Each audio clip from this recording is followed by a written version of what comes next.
Big pass லைவ்ல ஒரு பக்கம் 2 பேரோட கதை சொல்ல போறோம் டாஸ்க் வந்திருக்கு. அதுல யார் யார் என்னெல்லாம் சொல்றாங்கன்றது பாத்துரும்.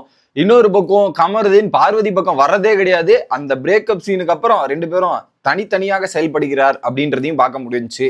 அடுத்ததாக வைல்டு கார்டு வரட்டும், எனக்கு கேர்ள்ஸ் வரணும், எனக்கு இது பாய்ஸ் வரணும் அப்படின்ற மாதிரி எப்பயோ வைல்டு கார்டுக்கு பிட்ட போட்டு வச்சுட்டு இருக்கானுங்க. என்னடா நடக்குது அப்படின்ற மாதிரி தான் இருக்குது. எல்லாத்தையும் டீட்டெயிலா பார்த்துடலாம்.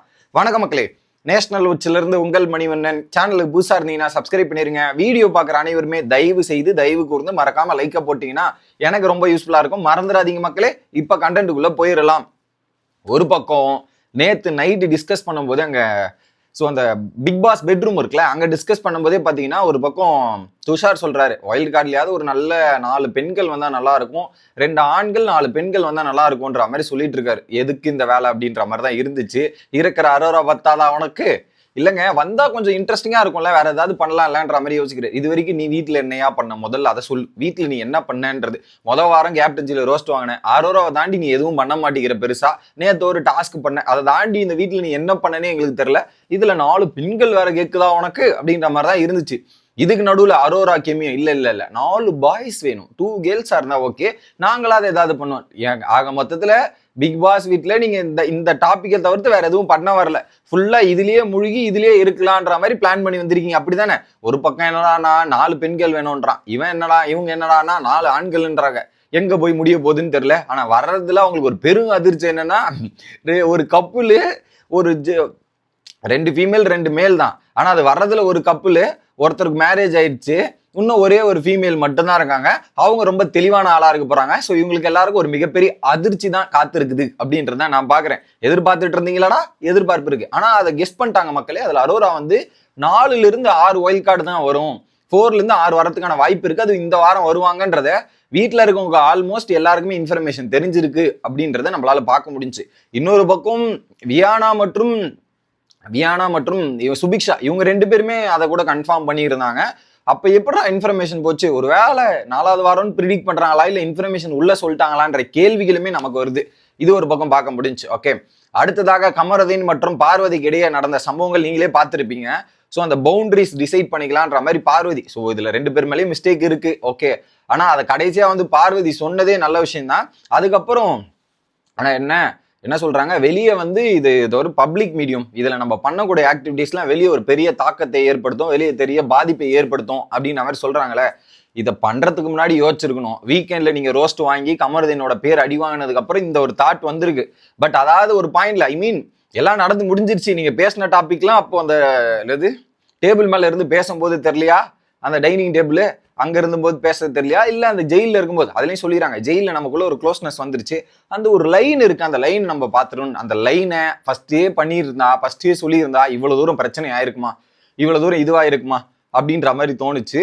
பட் எனிவே சூப்பரா அதை கன்வே பண்ணி அதை 2 பேரும் பிரிஞ்ச விதம் நல்லா இருந்துச்சு பாக்குறதே. குறிப்பா சொல்லணும்னா இவரு கமருதீன் அதை அழகா ஹேண்டில் பண்ணி சீரியஸா எடுத்துக்காம அப்படியே எடுத்துட்டு போன விதம் நல்லதா இருக்கு. அதுக்கப்புறம் ஒரு வாட்டி கூட நான் பார்க்கலங்க இந்த இஷ்யூ நடந்திருக்கா. நேத்து எபிசோட்ல அந்த நைட்டு நடந்திருக்கு போல, இன்னைக்கும் சரி நேத்தும் சரி, ஒரு வாட்டி கூட பார்வதி கிட்ட போய் கமருதீன் பேசுறதே கிடையாது.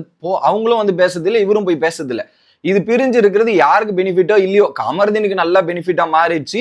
அதுக்கேற்ற மாதிரி என்னென்ன அட்வைசஸ் எல்லாம் அழகா கொடுத்து அழகா இது பண்ணிட்டாங்க. ஆனா கமருதீன் உஷாராயிட்டான். இவங்க தேவைக்காக தான் நம்மளை பயன்படுத்திருக்காங்க, எந்த சுச்சுவேஷன் வேணுமோ அந்த சுச்சுவேஷனுக்கு இருந்தால் போல் பயன்படுத்தி நம்மளை இது பண்ணிட்டாங்கன்றது கமருதீனுக்கும் புரிஞ்சிருக்கு, மண்டையில உரைச்சிருக்கு அப்படின்றது நமக்கு பாக்குறது.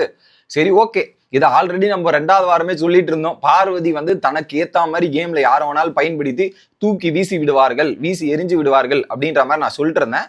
அதுக்கேத்த மாதிரி சொன்னதுக்கு ஏத்த மாதிரி நடக்குது. இப்ப திவாகர் கூட பேட்சப் போட்டிருக்காங்க. திவாகரும் என்னைக்காவது ஒரு நாள் பார்வதியை வச்சு ஏதாவது ஒரு 2-3 டயலாக் பேசினார்னு வச்சுங்களேன், அதுக்கப்புறம் திவாகர் எதிராகவே திரும்புவாங்க. அதுக்கு ஒரு மிகப்பெரிய எக்ஸாம்பிள் போன வாரமே பார்த்திருப்பாங்க. ஸோ பார்வதிக்கு ஒரு வேலை நடக்குன்னா காலில் கூட விழுங்க தயங்க மாட்டாங்க அப்படின்றது தான் பார்க்க முடிஞ்சு. இது அதனுடைய வெளிப்பாடு தான். ஓகே, இன்னொரு பக்கம் பார்வதி மற்றும் திவாகர் நேத்தே இந்த கேங் அடிக்கணும், குரூப்பிசமா செயல்படுறாங்க, இதுக்கு எதிராக செயல்படணும் அப்படின்ற மாதிரி பல விஷயங்கள்லாம் பேசியிருந்தாங்க இல்லையா.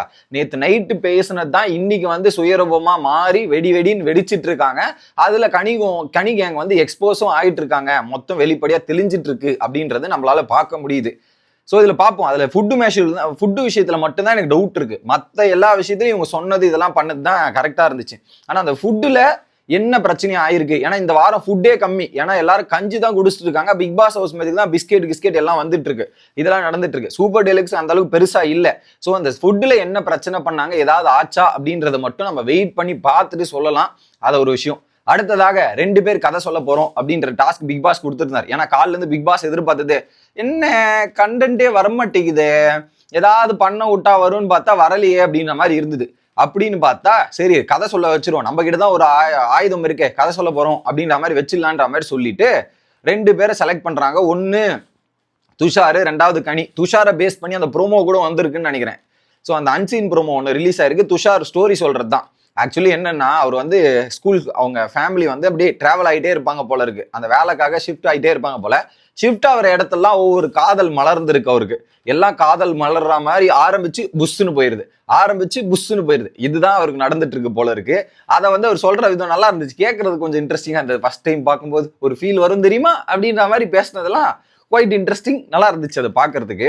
அதுக்கப்புறம் வந்து பாப்ஸ், கொரியன் பாப்ஸ்ன்ற மாதிரி அங்கே டிராவல் ஆகி ஃபாரின்லாம் போயிட்டு அங்கே பாப்ஸ்ன்னு ஆரம்பிச்சு வீடியோஸ்லாம் போட்டா 400 வியூஸ், 300 வியூஸ், 500 வியூஸ் இந்த மாதிரி தான் போயிட்டு இருக்கோம் அப்படின்றது தான். ஃபர்ஸ்ட் அது எது எப்போ ட்ரெண்ட் ஆகுதுன்னே தெரியாத மக்கள். அவர் சொன்ன ஒரு பாயிண்ட் இருக்கு, நம்ம போடுவோம், நம்ம முழு முயற்சியை போட்டு நம்மளோட உழைப்பு எல்லாத்தையும் போட்டு வீடியோக்காக நம்ம பதிவிடுவோம். அந்த வீடியோ எப்போ ரீச் ஆகும், எப்படி ரீச் ஆகும் தெரியாது. பட் அதுக்கான கன்சிஸ்டன்ஸா நம்ம உழைக்கணும், கன்சிஸ்டன்டா நம்மளோட எஃபர்ட் போடணும், அப்பதான் அது போகும் அப்படின்றது தான்.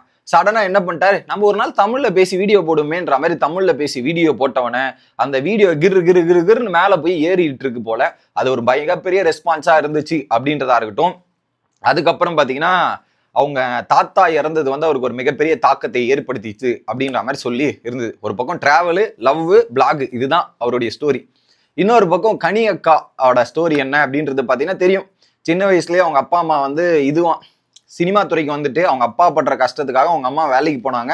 நான் வீட்டில் ஒரு தாயாராக இருந்து பல விஷயங்கள்லாம் பண்ணிட்டு இருந்தேன். அப்படி பண்ணிட்டு ஒரு காலகட்டத்துலாம் அவங்க ஹஸ்பண்டு கூட காதல் மலர்ந்த தருணங்கள் அவங்க எக்ஸ்பிரஸ் பண்ண விதம், வெக்கப்பட்ட விதம்லாம் இருக்கே, ஐயோ அதுலே தெரியுது. அந்த ஒரு சீனை இப்போ நம்மளே இமேஜின் பண்ணி பார்க்கும்போது அந்த ஒரு ஃபீலை நம்ம ஃபீல் பண்ண முடியல. ஸோ அந்த ஃபீலை நம்மளால ரசிக்க முடிஞ்சது இது. ஸோ அதில் வெக்கப்படுறதும் அந்த ஃபீல் பண்ணுறதும் அவங்க தங்கச்சிக்கு பண்ண அலப்புறைகளும் வேற மாதிரி இருந்தது. மேரேஜுக்கு அப்புறம் எனக்கு அந்த குடும்பத்தை விட்டு பிரிய முடியல, குக்குத்து கோமாளி எதுக்கு வந்தேன் அப்படின்ற காரணத்தெல்லாம் சொல்லிட்டு இருந்தாங்க. பேசிக்காக குக்குத்து கோமாளி என்னன்னே தெரியாததான் வந்து டைட்டில் வாங்கிட்டு போயிருக்காங்க போல இருக்கு. அந்த அளவுக்கு போயிட்டு இருக்கு. ஸோ இன்னும் லென்த்தாக ஸ்டோரி போயிட்டே இருக்கு. இதில் அவங்க கன்வே பண்ண விஷயங்கள் சின்ன சின்ன விஷயங்களை மட்டும் அப்படியே கன்வே பண்ணிட்டேன். ஸோ இப்போதைக்கு லைவ் பெருசாக சம்பவங்கள்லாம் இல்லை, இவ்வளோதான் சம்பவங்களே, நமக்கே இல்லாத இது இருக்குது. ஸோ அடுத்த வீடியோவில் அடுத்து என்னெல்லாம் நடக்குதுன்றது வந்து உங்களை சேர்க்கிறேன். Bye guys.